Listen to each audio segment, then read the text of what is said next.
Cost estimate 8,750 crores.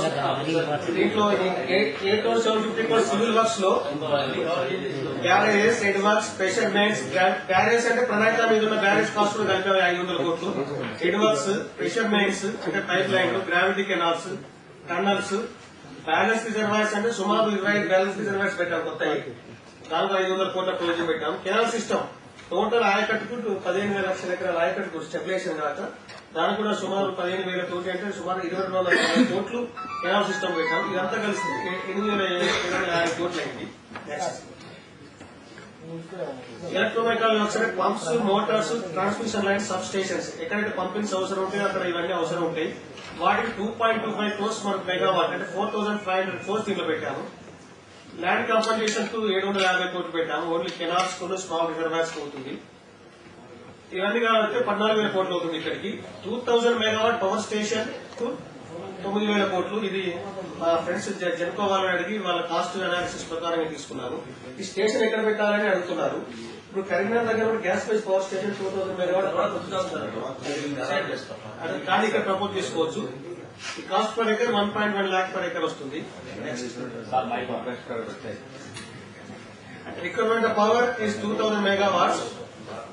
దీనికి cost per power station 1.5 crore per megawatt, 3 crore per megawatt electromechanical works, 4.5 crores. Cost of power station 9,000 crores. ఇప్పుడు cost of power for 5 months కు మనకు 7,200 million units అవసరం ఉంటుంది. దానికి cost of production rate of 1 rupee 50 paisa per unit 1,080 crores అవసరం ఉంటుంది. ఆ 7 months power can be sold to the grid at ₹4 per unit. మనకి ఈల్డ్ రెవెన్యూ వచ్చేది 4,032 crores.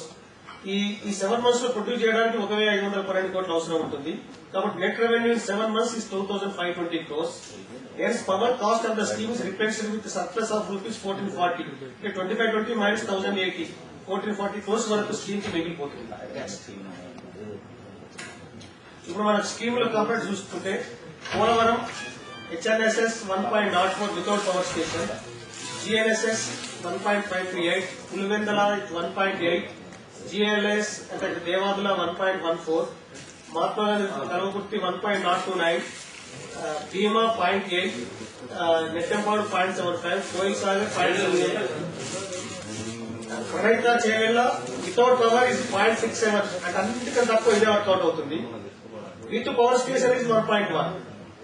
అంటే మనం ఈ స్కీమ్లతో కంపేర్ చేసుకుంటే ఇక్కడ వరకు కూడా ఈ పవర్ స్టేషన్ తో కూడా అంతే కాస్ట్ వస్తుంది. అంటే మనకు పవర్ కాస్ట్ ఏమాత్రం రైతు మీద పడదు. దట్ ఈస్ ద టోటల్ దీన్ని అది.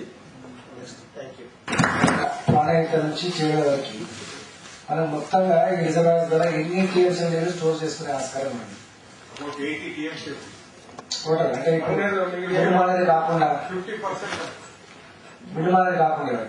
50% ఎల్ఎంపీని 20 TMCలు ఆల్రెడీ ప్రపోజల్ ఉంది. 26 TMCలు మిడ్మానేర్ ఉంది.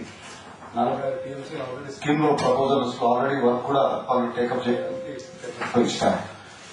ఇది కాకుండా ఇన్ రూట్ లో ఉన్నటువంటి ట్యాంక్స్ వీళ్ళు కొద్దిగా ఇంకా ఒక 20 TMCల వరకు కొన్ని ట్యాంక్స్ ప్రపోజ్ చేసినారు.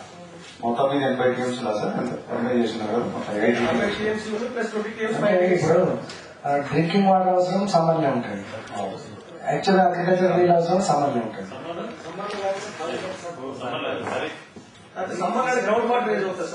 ఒకసారి సిస్టమ్ డెవలప్ అయిన తర్వాత రెండవ పంట పండించుకోకుండా ఉండలేదు కదా.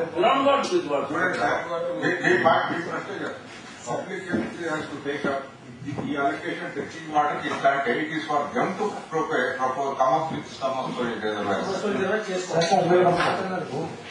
ఏమన్నానంటే మనకు 3-4 స్పేస్ అయితే వర్షాకాలం పంటలు తగ్గుతాయి.